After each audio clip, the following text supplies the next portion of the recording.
Hello and welcome to Bharat India. आप सभी का स्वागत है आरटीआई एक्ट में। आज ही हमारा आरटीआई एक्ट पे फाइनल लेक्चर होगा। मैं आपका fellow aspirants name Ayush Binder स्वागत करता हूँ आप सभी का। तो चलिए फिर शुरू करते हैं। आज इस लेक्चर में हम बात करेंगे इंफॉर्मेशन कमिश्नर्स की पावर्स की, चैलेंजेस एंड हर्डल्स की जो कि फेस करते हैं आरटीआई एक्ट में अभी हम, और रिफॉर्म्स की। ये दोनों तो हम बात करने वाले हैं किसके बेसिस पे? सतर्क नागरिक नागरिक संगठन रिपोर्ट के बेसिस पे। संगठन रिपोर्ट इनकी इस बेसिस पे बात करेंगे। पावर्स की हम बात कर लेते हैं। ठीक है, लास्ट टाइम हमने किसकी बात की थी? लास्ट टाइम हमने समझा था central information commission and state information commission का स्ट्रक्चर, रिमूवल, अपॉइंटमेंट, एलिजिबिलिटी। ठीक है, अब हम उनकी पावर्स की बात करेंगे। किसकी? पावर्स की। Powers of home information commissions. ठीक है, चलिए फिर आगे बढ़ते हैं। क्या लगता है वैसे आपको कि क्या क्या उनकी पावर होगी? देखो, सबसे पहली उनकी पावर है, उनके पास कोई कंप्लेंट आती है उसको रिसीव करना और उसकी इंक्वायरी करना, यानी कि receive receive and enquire complaints complaints. ठीक है, अब वो किसी पर्सन से आई है, क्यों आई है? ऐसा क्या हुआ कि उसको इंफॉर्मेशन कमीशन तक अपनी इंक्वायरी भेजनी पड़ी या एक कंप्लेंट करनी पड़ी? तो उसके कुछ कारण है। क्या कारण है? देखो, वो अनेबल रहा है, वो पर्सन जिसको आरटीआई चाहिए थी वो अनेबल रहा है to submit his or her request to whom? To designated PIO, public information officer. ठीक है, उसके कारण क्या हो सकते हैं? क्यों रहा भाई? कुछ रीजंस होंगे, तो रीजंस देख लेते हैं। रीजंस: ऑफिसर्स, जो पीआईओ है वो एब्सेंट है, ऑफिसर एब्सेंट है आपका। दूसरा कारण, request is rejected, request is rejected. ठीक है, ये दो कारण हो सकते हैं। तो इसको क्या करेंगे? रिसीव करेंगे और उसकी इंक्वायरी करेंगे। ठीक बात, चलो भैया आगे चलते हैं। आगे देखते हैं अब। ये तो हो गया। नंबर 2 मैटर क्या हो सकता है? इंफॉर्मेशन के एक्सेस को डिनाई कर दिया गया है, एक्सेस टू इंफॉर्मेशन डिनाइड। तो इस केस में भी आप सीआईसी और एसआईसी के पास जा सकते हैं। उसके बाद, not receive any response, not receive any response, not receive any response with in stipulated time और रीजनेबल टाइम। उनको कोई रिस्पॉन्स ही नहीं मिला उनकी आरटीआई फाइल करने का। उसके बाद क्या है? उनको पे करनी पड़ी, पे अनरीजनेबल अमाउंट, अनरीजनेबल अमाउंट। उनको बोला गया कि आपको आरटीआई चाहिए तो आप अनरीजनेबल अमाउंट लाइए, बेसिकली द करप्शन। और उनको इंफॉर्मेशन तो मिली, बट उस पर्सन को, उस आरटीआई एक्टिविस्ट को, या जो आरटीआई की जानकारी कुछ चाहते थे, उनको लगा कि उनको अपने ओपिनियन में लगा है रिसीविंग फॉल्स, मिसलीडिंग और इनकम्प्लीट इंफॉर्मेशन मिली है। उनको ऐसा लगता है अपने ओपिनियन। ठीक है, पहली बात तो वही। अब बात करते हैं दूसरे पॉइंट की कि और क्या क्या पावर है। CIC, central information commission, state information commission, अगर सेटिस्फाइड है on reasonable grounds, reasonable grounds, तो वो क्या कर सकते हैं? पहला, इंक्वायरी को इनिशिएट कर सकते हैं, इनिशिएट इंक्वायरी। दूसरा, जब वो इंक्वायरी करेंगे तो उनके पास किसकी पावर होगी? सेम पावर होगी किसकी? Civil court. Civil court while trying a suit under CPC, और अब तो भारतीय न्याय संहिता हो गई है, सेम पावर होगी। अब वो पावर कौन सी है? नंबर 1, समन करना उस पीआईओ को या ऑफिसर को, या फिर उस पर्सन को जिसने कंप्लेन फाइल की है, उनको भी बुलाया जा सकता है। एविडेंस की डिमांड करना, एविडेंस डिमांड कि भैया आपने क्यों नहीं प्रोवाइड की, या आपको मिसलीडिंग लगी तो क्यों लगी। कंपेल करना, कंपेल कर सकते हैं वो किसी भी पर्सन को, फॉर व्हाट? ओरल और रिटर्न एविडेंस देने के लिए, उनके सामने ही देना होगा कि भैया हमने डिनाई किया है तो क्यों किया है। कोई भी public record copies from any court, copies from any court office, they can requisite, यानी कि क्या कर सकते हैं वो उसका रिक्विजिट कर सकते हैं, वो उसको ले सकते हैं। कोई भी ऐसा पब्लिक रिकॉर्ड या कॉपीज किसी भी कोर्ट से, किसी भी ऑफिस से। नंबर 5, अगर मैं इसमें यहाँ पे लिख दूं इसको, तो वो समन कर सकते हैं उस पर्सन को जिसने कंप्लेन फाइल की थी, to examine witness and documents. ठीक है, देखो एक सीधी सी बात है, आपने पापा से अपने 200 रुपए ली कि पापा पापा मुझे ये खर्चा करना है। आप दुकानदार के पास गए, आप सामान लाए, कुछ नहीं लाए, या आप कुछ भी नहीं लाए, आप उन पैसों को खर्च कर आए। आप घर आए, आपसे पापा ने पूछा बेटा सामान नहीं लाए, आपने बोला पापा दुकान पे तो नहीं मिला। आपके पापा को शक हुआ क्योंकि आपके ऑटो पे सॉफ्टी लगी हुई थी या आइसक्रीम लगी हुई थी, या कुछ ऐसा लगा हुआ था कि उनको शक हो, तो उन्होंने इंक्वायरी की, वो इनिशिएट कर सकते हैं। अब उनके पास पावर है कि वो जाएंगे, रिकॉर्ड्स देखेंगे, उससे पूछेंगे कि हाँ भाई मेरा लड़का आया था आपके पास, वो बोलेगा जी आया था लेकिन मेरे पास थी नहीं, या वो आया ही नहीं, या वो झूठ बोल रहा है, तो एविडेंस मिल गया। अब वो अपने घर आएंगे, बेटे से पूछेंगे, उसको कंपेल करेंगे, सच बोल। उनके पास रिकॉर्ड है कि नहीं गया, एविडेंस है, तो वो सब चीज है, वो सीआईसी एसआईसी करता है। ठीक है, अब आगे चलते हैं नंबर 3 पर। उसके बाद ये क्या कर सकते हैं? ड्यूरिंग इंक्वायरी, अभी तो मैंने बताया, एग्जाम्पल देगा आपको। इंक्वायरी के दौरान वो कोई भी रिकॉर्ड एग्जामिन कर सकते हैं, any record to which RTI act applies. बस शर्त उस पर आरटीआई एक्ट अप्लाई होनी चाहिए, और वो under control of public authority होना चाहिए, पब्लिक अथॉरिटी होना चाहिए। ठीक है, and any such record, any such record can't be withheld on any ground। तो आप सीआईसी को और एसआईसी को मना नहीं कर सकते। नंबर 4, इनके फंक्शन क्या क्या हैं? दोनों ही सीआईसी हो और एसआईसी हो, एनुअल रिपोर्ट भेजते हैं किसको? पार्लियामेंट को और स्टेट लेजिस्लेचर को, appropriate government, basically appropriate government. ठीक है, चलो भैया बिल्कुल ठीक है।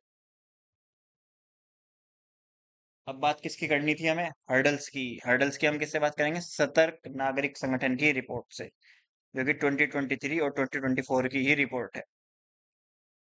चलो भैया लिख देते हैं सतर्क, सेकेंड, किसकी बात करनी है? सतर्क तो भैया लिख देते हैं सतर्क, सतर्क नागरिक संगठन रिपोर्ट 2023-24। इसमें कुछ हर्डल्स बताए गए हैं, वो हर्डल्स देखेंगे हम कि क्या क्या है। ठीक है, ये कब रिलीज हुई थी, मोस्ट इम्पोर्टेंट, अक्टूबर 2024 में ये रिलीज हुई है। क्या हुई है, रिलीज। एंड फाइनल पार्ट जब इसका आया था, यानी कि फाइनलाइज कब हुई है, ये जनवरी 2025। तो अब इसकी फाइंडिंग्स देखेंगे, इनसाइट्स देखेंगे, की फाइंडिंग्स, इनसाइट्स। इनसाइट्स में बेसिकली हमें हर्डल्स देखने हैं। हर्डल्स की बात करते हैं कि क्या क्या दिक्कतें हो रही हैं कि आरटीआई इफेक्टिव नहीं हो रहा है इतना जितना उसको होना चाहिए। Number 1, non functional, non functional और functional at, functional at reduce capacity, reduce capacity. बहुत सारे आईसी ऐसे हैं जो या तो फंक्शनल ही नहीं है या रिड्यूस कैपेसिटी पे काम कर रहे हैं। हम बात कर रहे हैं अक्टूबर 2024 के डेटा के अनुसार 3 आईसीस। पता है वैसे आईसीस कितने हैं हमारे पास, टोटल 29 आईसीस हमारे पास। उसमें से 3 आईसीस तो कंप्लीटली डिफंक्ट है, फंक्शन ही नहीं कर रहे, कंप्लीट डिफंक्ट। वे कौन कौन से हैं, झारखंड, त्रिपुरा, तेलंगाना। तेलंगाना आप कह सकते हो वैकेंसी अराइज हुई होगी, नहीं। सिंस 2020 में, त्रिपुरा 2021 जुलाई, तेलंगाना 2023 फेब। ठीक है, 5 आईसी ऐसे हैं, 5 यानी कि 5 फंक्शनिंग विदाउट चीफ आईसी, उनके पास चीफ ही नहीं है। अब वे कौन कौन से हैं, छत्तीसगढ़, महाराष्ट्र, कर्नाटक, कर्नाटक, उत्तराखंड एंड उड़ीसा, एंड उड़ीसा। छत्तीसगढ़ में कब से, 2022 दिसंबर से। महाराष्ट्र में अप्रैल 2023 टू सितंबर 17 2024। कर्नाटक में मई 2024, उत्तराखंड मई 2024, और ये तो अभी अक्टूबर में ही हुए थे, अक्टूबर 2024। ठीक है, ये तो हमने बात की आईसीज की। अब सेंटर को भी देख लेते हैं, सेंटर को भी लाओ यही देख लेते हैं। सेंटर की अगर हम स्टोरी की बात करें तो जो सेंट्रल का आईसी है, क्या है, सेंट्रल आईसी, उसमें सिर्फ 1 चीफ प्लस 2 आईसीज हैं। और बैकलॉग पता है पेंडिंग केसेस कितने हैं, 23,000, सॉरी माई मिस्टेक, 23,000 केसेस की बैकलॉग है उनके पास। और ये नवंबर 2023 से ऐसे हैं, नवंबर 2023 से इतनी ही कैपेसिटी पे काम कर रहे हैं। बैकलॉग्स देख रहे हो किसके हैं, अपील्स की बैकलॉग है। तो इससे हमें एक नया पॉइंट भी मिल गया कि बैकलॉग इशू भी है, बैकलॉग्स हैं सबकी, बहुत की है। नंबर 2 क्या मिला, backlogs, pending appeals, pending appeals और कंप्लेंट्स। 2024 जून के अनुसार कंट्री के अंदर around 4 lakh plus appeals pending है इन 29 ICs। ठीक है, एग्जैक्ट नंबर अगर नोट करना चाहो तो 4,05,509। सबसे ज्यादा बैकलॉग के कौन कौन से राज्य हैं? Maharashtra, Karnataka,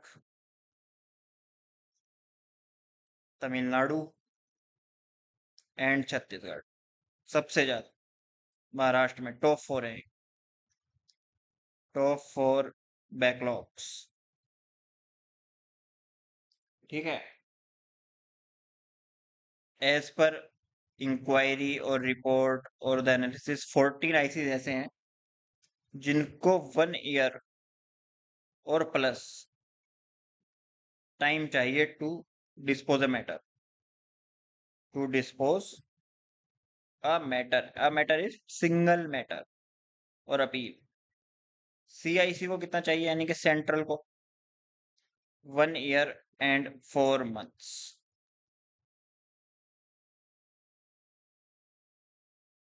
to dispose a matter, इतना टाइम उनको लगेगा। अब इससे क्या हो रहा है, अगर ये बैकलॉग है तो बेसिकली इनऑर्डिनेट डिले हो रहा है। इनऑर्डिनेट डिले हो रहा है। उससे क्या हो रहा है? बेसिक ऑब्जेक्टिव ही RTI का फेल हो गया।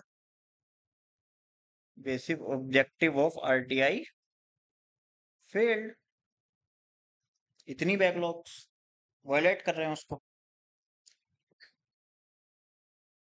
अब देखो नंबर 3 क्या है। नंबर 3 में है पेनल्टी इम्पोजिशन। पेनल्टी इम्पोजिशन होती ही नहीं है। Extremely in small fraction of cases. CICs जो है, जो ICs हैं, ऐसा क्यों हो रहा है? वो रिलेक्टेंट हैं, घबरा रहे हैं, पूछ ही नहीं रहे हैं पब्लिक इंफॉर्मेशन ऑफिसर से फॉर देयर जस्टिफिकेशन। उनका वो जस्टिफिकेशन मांग ही नहीं रहे हैं। पता कितनी पेनल्टी लगी है? लगी भी तो है ना पेनल्टी। पेनल्टी लग रही है यानी कि वो कुछ ना कुछ गलत भी तो कर रहे हैं ना।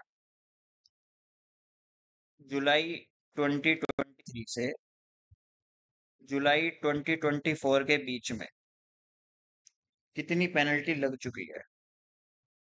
8.8 करोड़ रुपीस की पेनल्टी लगी है।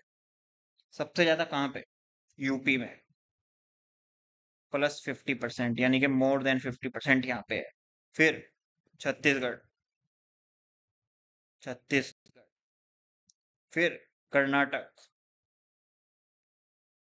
देन हरियाणा। और पेनल्टी से रिलेटेड उड़ीसा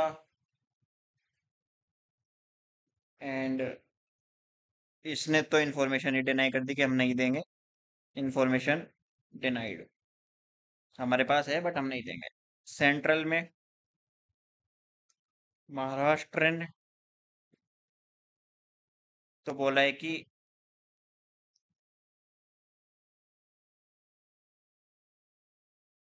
ये भी इन्फॉर्मेशन नहीं देंगे। बेसिकली इन्होंने भी इन्फॉर्मेशन को नहीं किया है। तो ये 3 तो डिनाई कर चुके हैं कि हम तो नहीं देंगे, हमारे पास है बट नहीं देंगे, बिल्कुल नहीं देंगे। चलो भैया, लेकिन लग रहा होगा ना एब्सोल्यूट नंबर में 8.8 करोड़ की पेनल्टी लगी, बहुत ज्यादा है।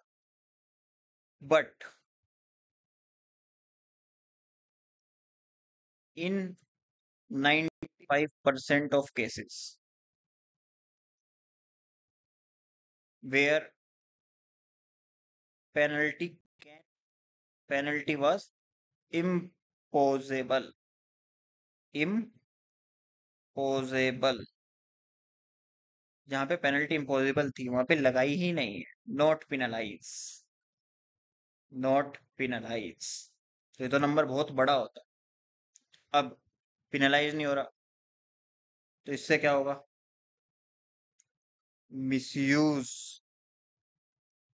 ऑफ आरटीआई होगा। इससे क्या होगा? कल्चर ऑफ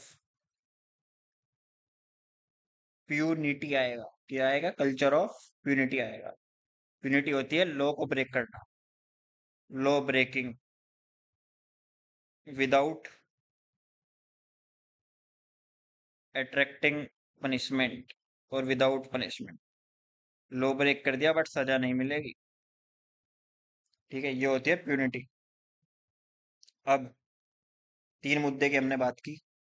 नॉन फंक्शनल, बैकऑप्स और पेनल्टी। नंबर 4, बहुत इशूज है, बहुत। Number 4, unavailability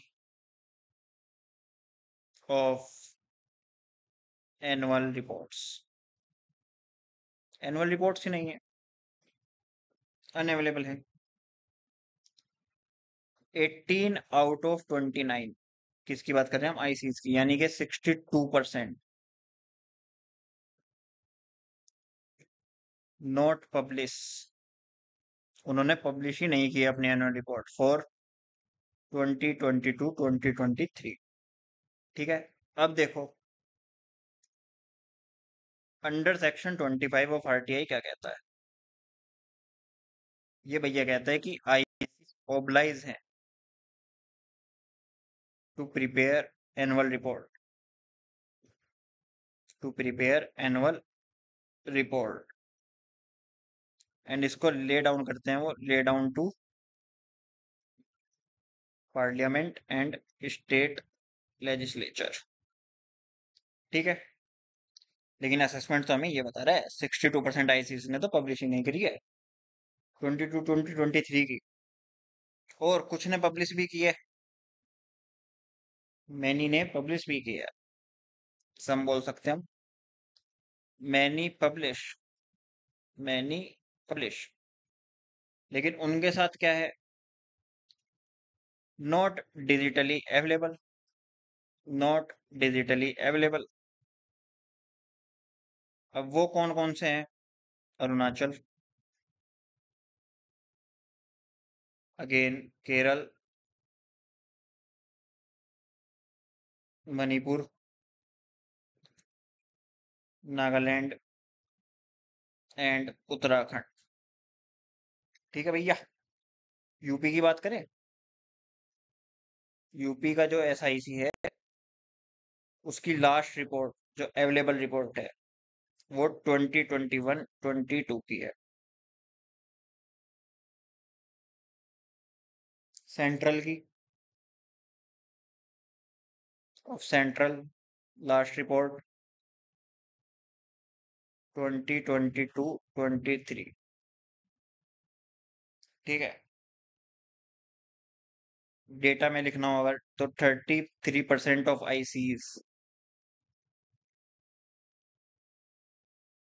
report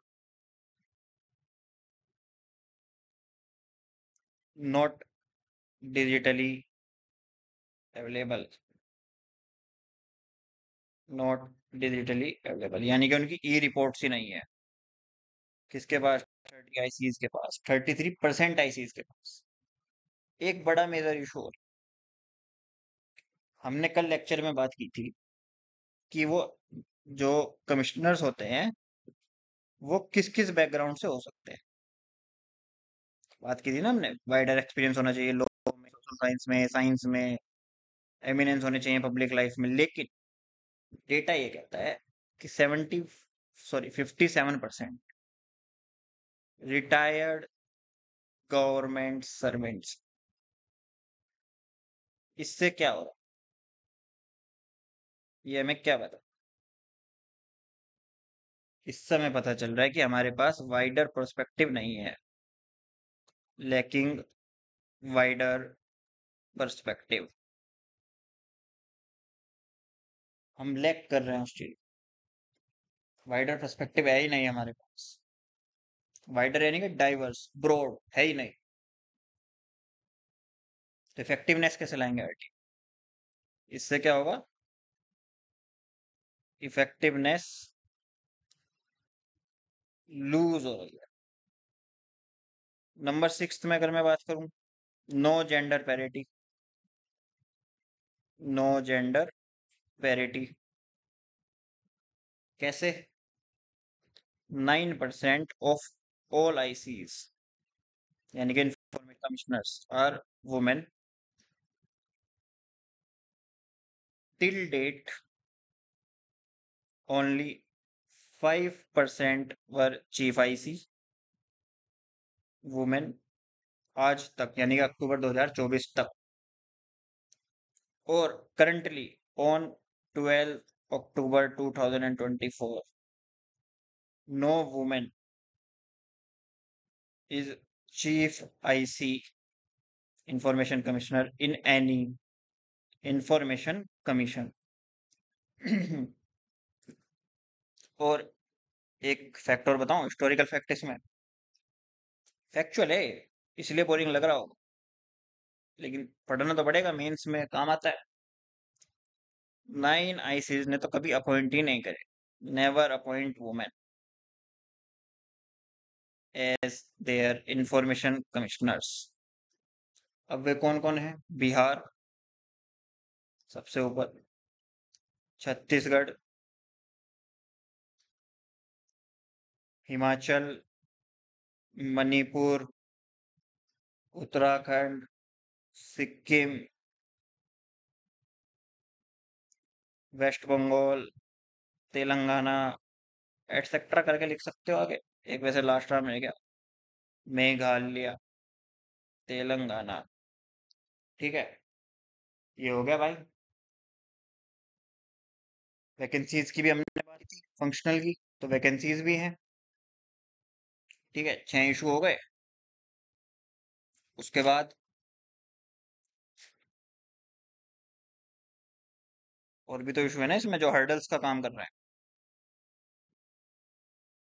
7th issue क्या है? 7th इशू है भैया, unimplementation. Implementation of home whistle blower protection act, protection act 2014, क्योंकि गवर्नमेंट रूल्स ही नहीं बनाई। Government failed in rules formulation, बना ही नहीं पा रहे हैं, तो इसलिए इम्प्लीमेंट भी नहीं हो रहा है। 8 threat and violence on whom RTI activists, एक उनके साथ ये समस्या हो रही है।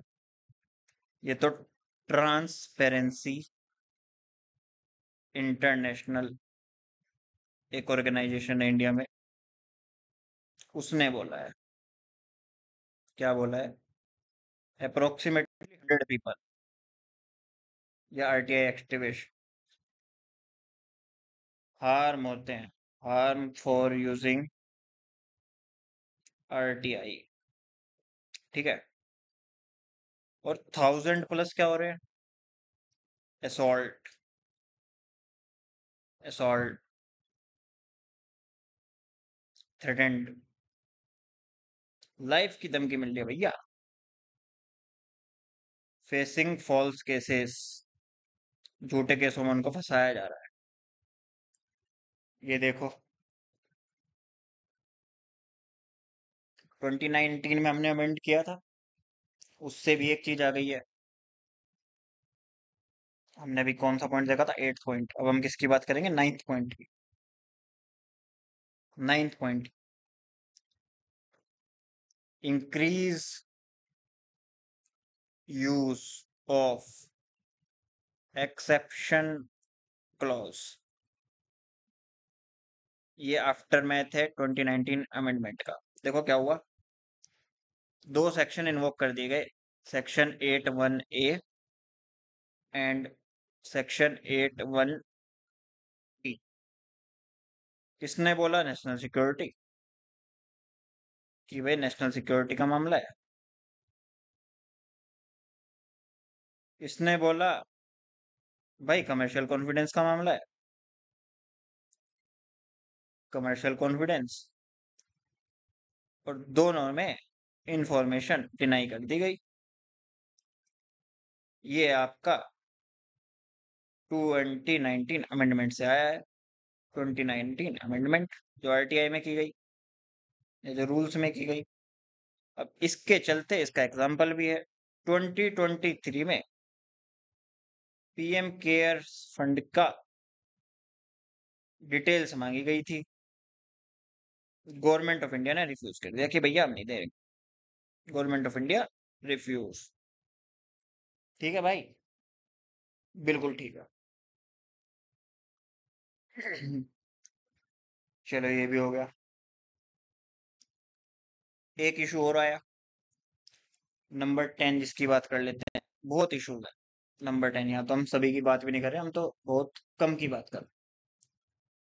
कंप्लीट बैन लगा दिया गया। Complete ban on personal data disclosure. Personal data disclosure. वो लगाया तो सेफ्टी के पर्पज से था। लगा किससे? DPDP act. ये कब आया था? 2023 में, यानी कि digital personal data protection act. Shield कर दिया इसने। शील्ड मिल गई किसको? पब्लिक ऑफिशियल या officers authority, sorry, public officials authority की अकाउंटेबिलिटी। क्या मिल गई? शील्ड मिल गई। जरूरी नहीं ना अकाउंटेबिलिटी को मेंटेन करना, क्योंकि उनकी इन्फॉर्मेशन तो कॉन्टेक्ट डिटेल्स है नहीं। अच्छा, एक काम और किया भाई आरटीआई अमेंडमेंट ने। 2019 की जो अमेंडमेंट है उसने एक काम और किया। यूनियन गवर्नमेंट को सोल अथॉरिटी बना दिया। Soul authority. क्या उससे क्या हो रहा है? डिसाइड हो रहा है टेन्योर एंड सैलरीज। इससे क्या हुआ? Autonomy compromise. Autonomy compromise. वैसे भी अब सैलरी चीफ सेक्रेटरी के बराबर कर दी गई है, तो उसको एग्जीक्यूटिव पोस्ट की तरह ट्रीट कर रहे हैं अब। ठीक है, ये तो बात हुई हर्डल। और अब बात करेंगे किसकी? मेजर्स की। हर्डल्स की बात की हमने आज। होंगे, है तो और भी, बट इतने बहुत होते हैं एग्जाम पर्सपेक्टिव से। मेजर्स की बात कर लेते हैं भाई। सबसे पहले तो अभी 2025 में ही सुप्रीम कोर्ट ने क्रिटिसाइज किया है। क्रिटिसाइज की है किसको? Chronic delay in ICs appointment. ICs appointment, ठीक है। उसको सुप्रीम कोर्ट ने स्ट्रांगली क्रिटिसाइज। चलो भाई किया। अब बात करते हैं केस की। वो केस क्या है? Anjali Bhardwaj versus Union of India case. ये रिट पिटीशन होती है बेसिकली, उसमें हमें नहीं जाना है। Anjali Bhardwaj versus Union of India 2019 writ petition. इसमें हम देखते हैं सुप्रीम कोर्ट ने क्या। सुप्रीम कोर्ट ने बोला है कि RTI has some objective. RTI is objective. RTI के कुछ ऑब्जेक्टिव है। वो क्या क्या है? Time bound access of information या टू इंफॉर्मेशन। इसके लिए उनको क्या करना होगा?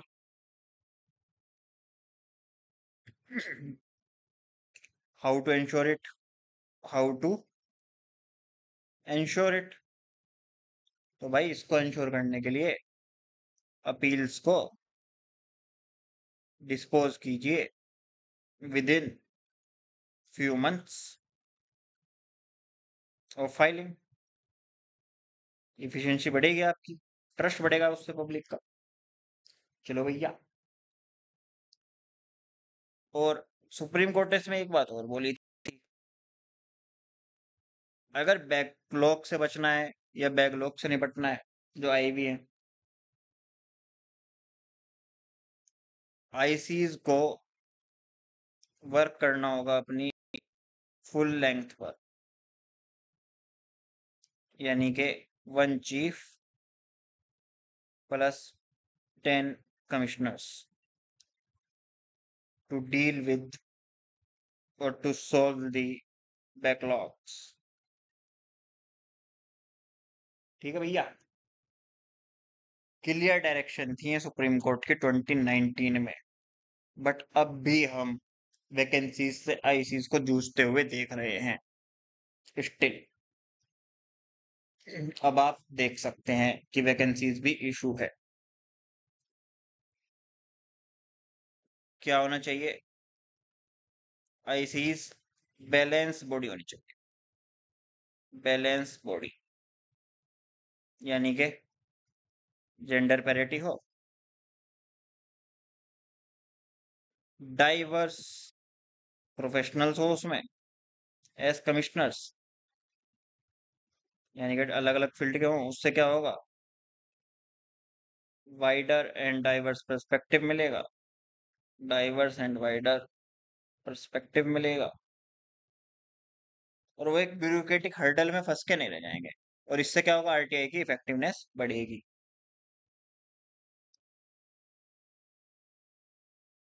से और क्या होगा? आरटीआई की इफेक्टिवनेस बढ़ जाएगी। इफेक्टिवनेस बढ़ेगी तो ट्रांसपेरेंसी भी बढ़ेगी, सीधी सी बात है। फोर्थ कदम सुप्रीम कोर्ट ने बोला है, टू एंश्योर ट्रांसपेरेंसी। ट्रांसपेरेंसी को इंश्योर करने के लिए सुप्रीम कोर्ट तो टाइम टाइम पे कहता है भाई, Namita versus Union of India, union of India 2013 का ये केस। सुप्रीम कोर्ट ने इसमें कुछ कहा। क्या कहा? Qualification, qualification and experience of ICs, जिनको भी आप सिलेक्ट कर रहे हो, वो पब्लिक डोमेन में होना चाहिए, पब्लिक डोमेन में होना चाहिए as part of RTI, under RTI act. आप उसको डिनाई नहीं करेंगे अगर कोई मांगता है तो। ठीक है। ट्रांसपेरेंसी को और कैसे इंश्योर कर सकते हैं? सुप्रीम कोर्ट ने इसमें भी बोला, ये एक सजेशन है नॉर्मल, कि भैया पब्लिक हियरिंग्स होनी चाहिए, पब्लिक हियरिंग चाहिए अपील्स की, यानी कि ओपन हो पब्लिक को, एंड लाइव स्ट्रीमिंग होनी चाहिए, लाइव स्ट्रीमिंग। अब ये काम कुछ आईसीज में या सिर्फ और सिर्फ 6 आईसीज में हो रहा आउट ऑफ 29। वो कौन कौन से हैं? आंध्रा, पॉजिटिव वर्क हो रहा है, ऐसा नहीं है कि नहीं हो रहा है, बट पेस कम है उसकी। Arunachal, Karnataka, Gujarat, even Haryana and even Maharashtra. और लाइव स्ट्रीमिंग तो सिर्फ 3 में ही हो रही है, आंध्र, अरुणाचल और कर्नाटक। ये तो लाइव स्ट्रीमिंग कर रहे हैं, लाइव स्ट्रीमिंग 2, यानी कि जब भी आईसी अपनी प्रोसीडिंग्स करती है किसी अपील को गाइड करने के लिए, तो वो पब्लिक में होनी चाहिए, ओपन टू पब्लिक होनी चाहिए, वो लाइव स्ट्रीम भी होनी चाहिए वो। तो ऐसा काम कौन कर रहे हैं? 6 आईसी कर रहे हैं, वो पब्लिक हियरिंग कर रहे हैं। आंध्र, अरुणाचल, कर्नाटक, गुजरात, हरियाणा और महाराष्ट्र कर रहे हैं। और उसमें से लाइव स्ट्रीम भी 3 करते हैं, आंध्र, अरुणाचल और कर्नाटक। ठीक है भैया। बिल्कुल ठीक है। नंबर थर्ड, ट्रांसपेरेंसी इंश्योर करनी है ना हमें, अकाउंटेबिलिटी इंश्योर करनी है हमें। डिसीजंस की अवेलेबिलिटी, डिसीजंस अवेलेबिलिटी ऑनलाइन होनी चाहिए, without need of, without need of registration number of appeal, क्योंकि वो सबके पास नहीं होगा। अगर वो सबके पास नहीं है तो वो इन्फॉर्मेशन ओपन कैसी है। ऐसा मैंने क्यों बोला? क्योंकि रजिस्ट्रेशन नंबर यूपीएसआईसी में लगता है अगर आपको कोई इन्फॉर्मेशन एक्सेस करनी है और ऑनलाइन तो हो, लिंक शुड बी वर्क, जो उनके लिंक हैं वो भी वर्क करने चाहिए। क्योंकि क्योंकि बिहार में, आंध्रा में, राजस्थान में और मणिपुर में लिंक तो हैं, बट वो लिंक फंक्शनल नहीं है। Non functional links are there, non functional links are there. और गोवा की तो आप वेबसाइट ही एक्सेस नहीं कर सकते, ठीक है। और झारखंड, तेलंगाना, त्रिपुरा तो डिफरेंट हैं। तो इन शॉर्ट, अगर आपको कुछ अच्छी बात लिखनी है तो 20 out of 29 ICs public access दे रहे हैं to orders given by them. But उसमें ये इशू है, क्या क्या? यूपी में रजिस्ट्रेशन नंबर लगता है, बिहार में, आंध्र में, राजस्थान में, मणिपुर में नॉन फंक्शनल लिंक्स हैं। बाकी आप देख सकते हो। और हमें पता है कि पब्लिक अथॉरिटी की, यानी कि बेसिकली प्रोएक्टिव इम्प्लीमेंटेशन चाहिए, प्रोएक्टिव इम्प्लीमेंटेशन चाहिए किसकी?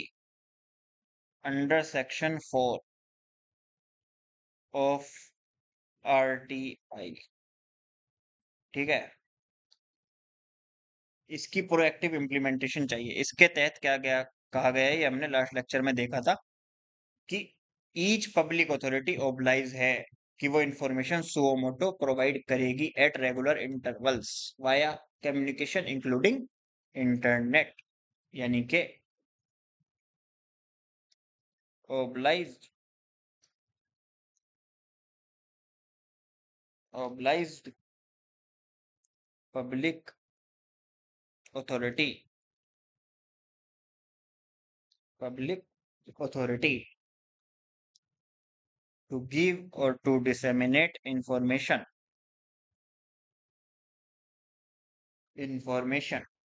to public suo motu। मैं सिर्फ कीवर्ड्स लिख रहा हूँ, suo motu, regular of time, regular intervals of time, ठीक है। चलो भैया, ये बात भी कर ली, ये बात भी कर ली। क्या इसमें कुछ और हो सकते हैं? हाँ, हो सकते हैं।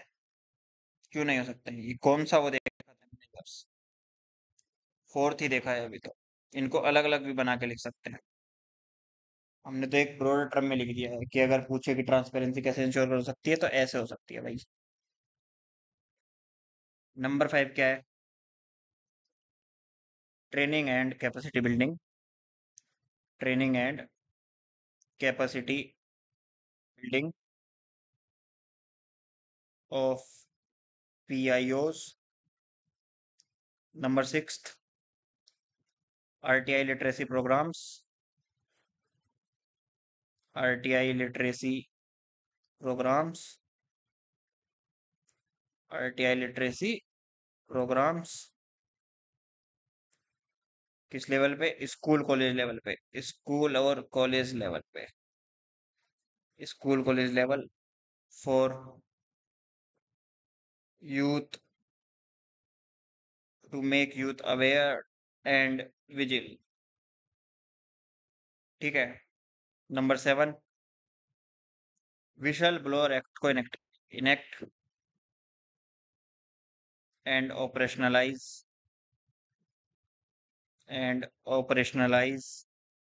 What? Whistle blower act,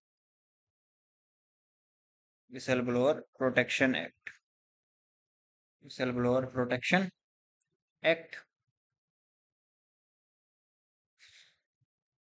8, independent कीजिए इंफॉर्मेशन कमीशंस को विदाउट फ्रॉम, एक सेकंड, इंडिपेंडेंट होने चाहिए वो। किस लिए? किससे? From government influence, unnecessary influence जो गवर्नमेंट करती है, क्योंकि 2019 के बाद तो कर सकती है। ठीक है। मैंडेटरी पेनल्टीज होनी चाहिए, मैंडेटरी पेनल्टीज होनी चाहिए, जो कि अभी तक नहीं हो रही है। Mandatory penalties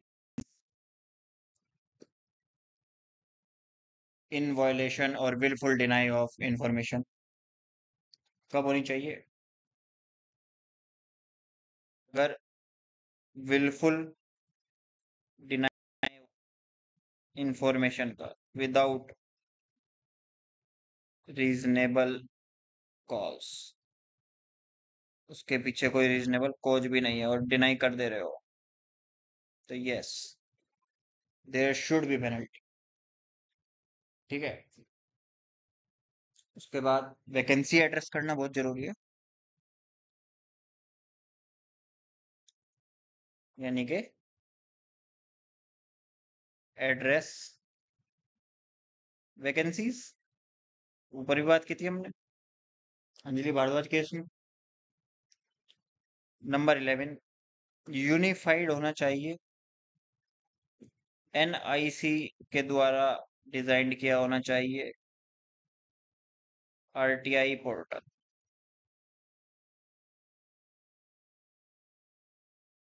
RTI portal. इससे क्या होगा?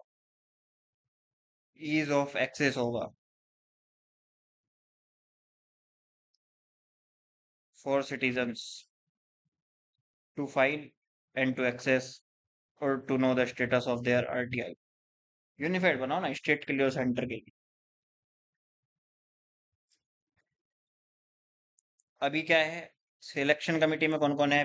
पीएम या सीएम, लीडर ऑफ अपोजिशन और कैबिनेट मिनिस्टर। इसमें रूलिंग पार्टी का रोल ज्यादा है, तो यानी कि इंडिपेंडेंट कमेटी बननी चाहिए। इंडिपेंडेंट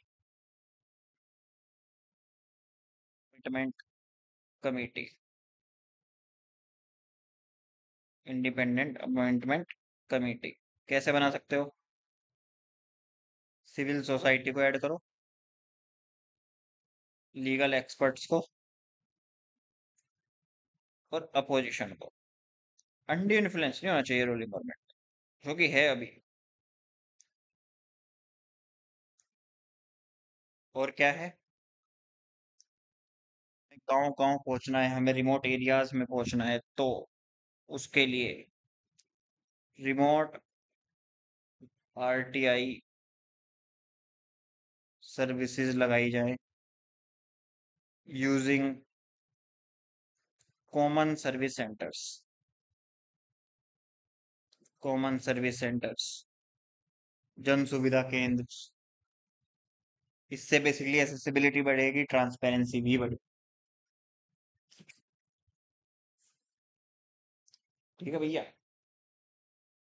चलो, एक लास्ट टॉपिक बच गया, उसको भी कर ही लेते हैं। छोटा सा है, एक स्टैटिस्टिकल प्रोफाइल देनी है आपको, देनी थी। स्टैटिस्टिकल प्रोफाइल स्टैटिस्टिकल प्रोफाइल किसके बारे में? CIC के बारे में देते हैं पहले, यानी कि सेंट्रल के बारे में देते हैं। तो भैया 1 चीफ है, 2 ICs हैं। आज तक 29% वुमेन उसमें रही हैं। 74% गवर्नमेंट सर्वेंट EIC रहे हैं since CIC constituted. CIC constituted,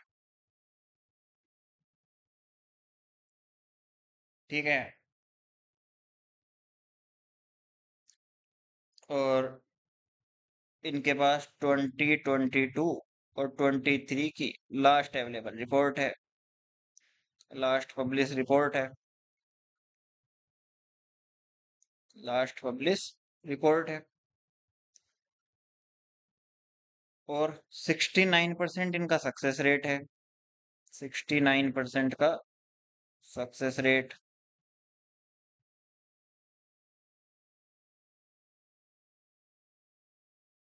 और क्या है, 2024 के IC के जो ऑर्डर्स हैं वो ऑनलाइन अवेलेबल कर दिए गए हैं। 2024 के IC के ऑर्डर्स, यानी कि सेंट्रल के ऑर्डर्स ऑनलाइन आपके पास अवेलेबल रहे हैं। परफॉर्मेंस देख रहे हैं हम कि किसी की बेस्ट है क्या। सेकंड देखते हैं आंध्रा की। आंध्र का SIC क्या कर रहा है? 1 chief plus 4 IC, 8% women,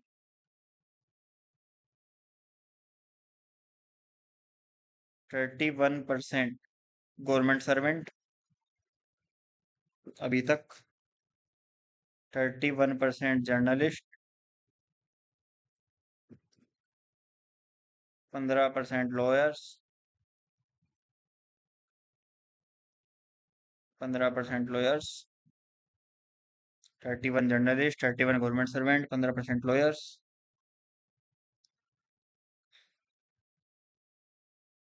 100% success rate.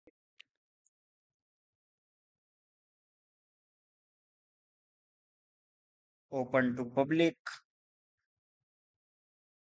या फिर public hearing, public hearing, live streaming, ये सब हो रहा है। उत्तर प्रदेश की बात कर लेते हैं। यूपी की क्या स्टेटिस्टिकल प्रोफाइल है इसमें, यूपी का SIC क्या कहता है? फुल लेंथ है हमारे पास, एक्टिव लेंथ। 9% वुमेन रही है हमारे पास as information commissioners, 43% journalist, 43%, 31 government servant और 11% हैं लॉयर्स। कितने? 11। 9 मंथ प्रपोजल है, 9 मंथ का डिस्पोजल है।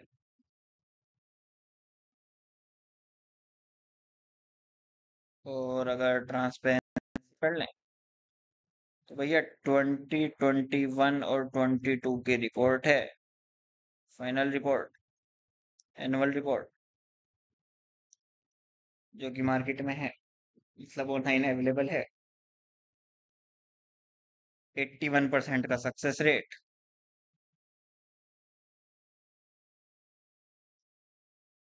81% का success rate, highest penalty, highest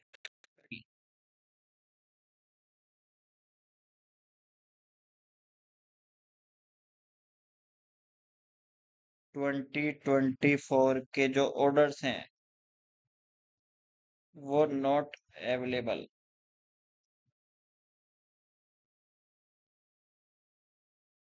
चलो भैया, ये बात हुई यूपी की। फेलो एस्पिरेंट्स, कुछ आपको लगता है कि समझ आया होगा? ये तो बेसिकली एक फैक्चुअल ही था, और गवर्नेंस में ज्यादातर चीजें फैक्चुअल ही है। कंसेप्ट है या फैक्चुअल है? अब देखो, ट्रांसपेरेंसी मैं बात करूं तो वो की होती है टू प्रमोट पीपल ट्रस्ट। इसके लिए आरटीआई बहुत इफेक्टिव होना चाहिए, लेकिन हम फेल कर रहे हैं इंफॉर्मेशन को डिस्क्लोज करने में। हम फेल हो रहे हैं। तो यानी कि जो हमारे आईसीज हैं वो कंटिन्यूअसली इवेड कर रहे हैं रियल रियल अकाउंटेबिलिटी को टू द पीपल। ऐसा होना नहीं चाहिए। तो इसके लिए मेजर्स हैं, गवर्नमेंट उठा भी रही है स्टेप्स। गवर्नमेंट पेनल्टीज लगा भी रही है, गवर्नमेंट ट्राई कर रही है, बट रिसोर्स को कुछ थोड़ा पॉलिटिकल विल भी होती है। हमने देखो सिटीजन चार्टर डिस्कस कर लिया, ट्रांसपेरेंसी अकाउंटेबिलिटी को समझ लिया, आरटीआई आज हमारा डिस्कस हो गया है कंप्लीट वे में। नेक्स्ट लेक्चर से हम जिसकी बात करने जा रहे हैं वो है, वो क्या है, Sevottam model in next lecture. इसकी हम बात करेंगे कि ये क्यों है, क्या है, क्यों लाया गया, कब लाया गया। ठीक है। तो मैं आयुष भारत द इंडिया से आज आपसे विदा चाहूंगा। जय हिंद, जय भारत।